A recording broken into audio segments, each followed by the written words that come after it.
Assalamualaikum warahmatullahi wabarakatuh. Perkenalkan, nama saya Sukron Mamun dari Fakultas Fakultas Dakwah Komunikasi Islam dan jurusan Komunikasi Penyiaran Islam semester 3 kelas A. Nah, di sini saya akan menjelaskan bagaimana budaya atau budaya organisasi, ciri-ciri yang positif dan yang negatif.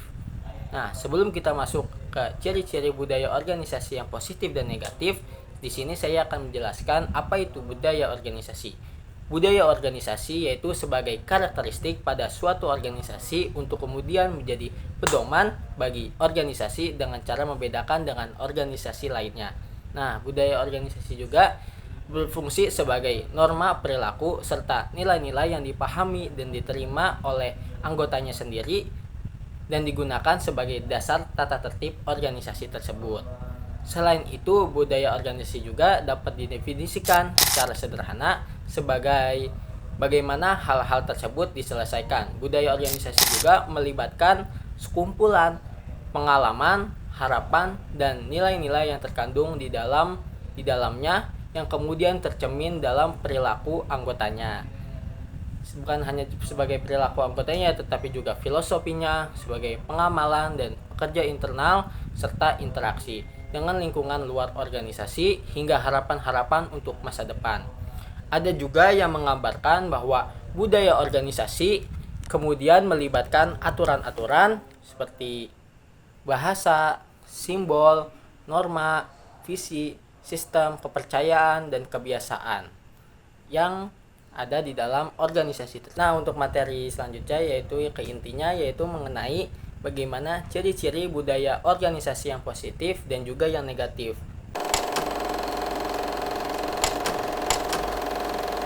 Nah, yang pertama yaitu kita masuk ke budaya organisasi yang positif. Nah, budaya organisasi yang positif yaitu harus dibangun dengan bersama. Dalam dunia kerja ataupun organisasi yang semakin dinamis dan kompleks, memiliki budaya kerja yang positif dapat menjadi salah satu faktor kunci untuk mencapai keberhasilan dan produktivitas yang tinggi. Budaya kerja yang positif juga merujuk pada nilai-nilai, norma, dan juga sikap yang dianut oleh individu-individu dalam organisasi atau tim kerja tersebut. Namun membentuk budaya organisasi yang positif bukanlah tanggung jawab satu orang atau satu pihak saja. Hal ini menjadi suatu upaya kolaboratif yang harus dilakukan bersama untuk seluruh anggota organisasi atau tim kerja. Nah, untuk ciri-ciri budaya organisasi yang positif, yang pertama yaitu harus mempunyai komunikasi yang terbuka. Jadi, anggota tim secara aktif berkomunikasi secara jujur, terbuka, dan efektif. Mereka mendengarkan dengan baik, menyampaikan informasi dengan tepat, dan memberikan umpan balik yang konstruktif. Nah, yang kedua yaitu kolaborasi yang kuat. Tim kerja secara kolaboratif dan saling mendukung satu sama lain. Mereka berbagi ide, pengetahuan, dan sumber daya untuk mencapai tujuan bersama. Yang ketiga yaitu pengakuan dan apresiasi. Jadi, prestasi individu dalam tim diakui dan diapresiasi secara terbuka.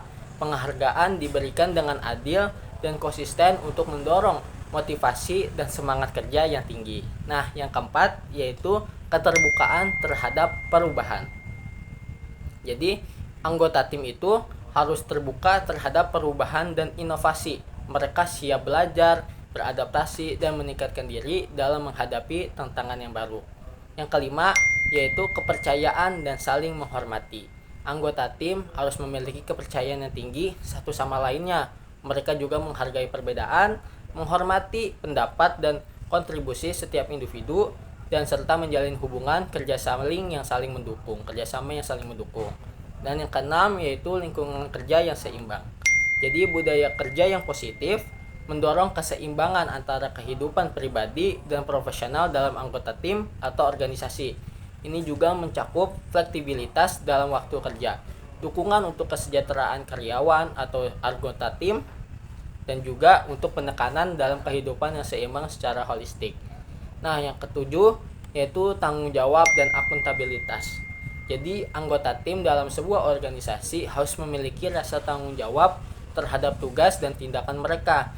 Mereka juga mengupakan masalah, mencari solusi, dan bertanggung jawab atas hasil kerja mereka. Nah, yang kedelapan yaitu saling bantu dan saling peduli. Anggota tim harus saling membantu, bertindak dengan empati, dan peduli satu sama lainnya. Mereka juga siap memberikan dukungan dan bantuan ketika diperlukan, baik dalam pekerjaan maupun dalam kehidupan pribadi. Nah, untuk yang ketujuh yaitu pembelajaran dan pengembangan. Dalam budaya organisasi yang positif yaitu mendorong pembelajaran dan pengembangan diri secara terus-menerus. Anggota tim juga mendorong mengasah keterampilan dan pengetahuan mereka serta menciptakan lingkungan di mana ide-ide baru dan pemikiran kritis diterima dengan senang hati. Nah, yang terakhir atau yang ke-10 yaitu hasrat dan dedikasi.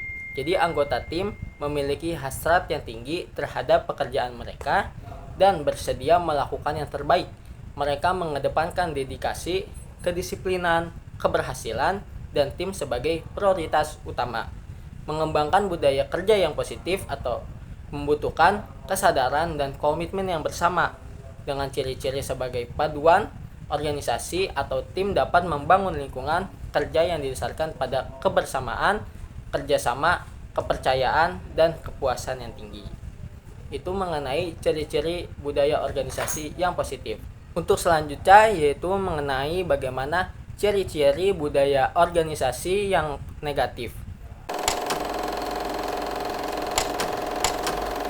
Tidak dapat dipungkiri, kini organisasi menjadi bagian dari perjalanan hidup manusia, baik berorganisasi di sekolah, kampus, kantor, maupun di masyarakat. Dengan berorganisasi, kita dapat memperoleh berbagai manfaat yang nantinya dapat terbangun bagi kehidupan kita ke depannya. Nah, meski begitu, organisasi juga tidak menutup kemungkinan kita mendapatkan hal buruk. Oleh karena itu, sangat penting untuk kita memahami ciri-ciri budaya organisasi yang negatif yang mungkin akan berdampak secara langsung maupun tidak langsung terhadap kita. Nah, ciri-ciri yang pertama yaitu tidak ada kesempatan untuk berkembang. Jadi umumnya ketika seseorang mengikuti organisasi, pastinya kita memiliki niatan untuk bisa mengembangkan atau menambah value yang ada pada diri kita. Namun, organisasi yang toksik umumnya atau yang negatif umumnya tidak memperlibatkan dan memberi ruang kepada para anggotanya agar dapat berkembang. Organisasi seperti ini menggambarkan budaya organisasi yang hanya berorientasi pada terlaksananya program kerja dan tidak memiliki tujuan yang jelas. Nah, yang kedua yaitu anggota organisasi cenderung takut untuk mengemukakan pendapat. Ketika anggota organisasi cenderung merasa takut untuk menyampaikan pemikiran, ide, atau ini menjadi salah satu ciri bahwa budaya organisasi tersebut tidak aman. Tentu, hal ini dapat mematikan kreativitas dan soft skill dari para anggotanya. Nah, yang ketiga yaitu tidak solidaritas dan sinergitas. Bahwasanya solidaritas dan sinergitas menjadi modal yang penting untuk dimiliki dalam berjalannya suatu organisasi. Dengan adanya dua hal tersebut, para organisasi tentu dapat membantu mereka dalam mencapai apa yang menjadi tujuan bersama. Apabila organisasi tidak mampu menciptakan lingkungan yang solid dan bersinergi, akan mengakibatkan proses kegiatan organisasi menjadi tidak terorganisir. Dan yang keempat, yaitu pemimpin terlalu fokus pada tugas. Pemimpin yang terlalu fokus pada tugas menjadi budaya yang buruk dalam sebuah organisasi. Seharusnya pemimpin tidak berfokus pada tugas saja, melainkan hal lainnya yaitu seperti tanggung jawabnya. Seorang pemimpin juga harus mengembangkan anggota tim yang mandiri, memiliki skill yang kompeten, dan dapat memotivasi para anggotanya. Nah, yang kelima yaitu pemimpin yang mengambil keputusan berdasarkan kepentingan pribadi. Nah, jadi pemimpin yang mengambil keputusan berdasarkan kepentingan pribadi menggambarkan bahwa budaya organisasi tersebut tidaklah sehat karena pemimpinnya saja masih mementingkan kepentingan pribadi di atas kepentingan bersama. Nah, keputusan yang diambil secara sepihak tentu akan memberikan resiko kepada seluruh anggota organisasi. Tentu saja menghadapi lingkungan organisasi yang negatif tidak mudah untuk diterima, namun saya akan memberikan tips untuk bagaimana ketika untuk menghadapinya budaya organisasi yang negatif. Yaitu pertama, yaitu menghadirkan budaya organisasi yang positif. Nah, yang kedua yaitu membuat batasan secara profesional. Dan yang ketiga yaitu mengakui adanya masalah dalam organisasi tersebut. Nah, mungkin itu dari saya mengenai bagaimana ciri-ciri budaya organisasi yang positif dan juga negatif. Semoga video pembelajaran dari saya dapat bermanfaat. Wabillahi taufiq wal hidayah. Wassalamualaikum warahmatullahi wabarakatuh.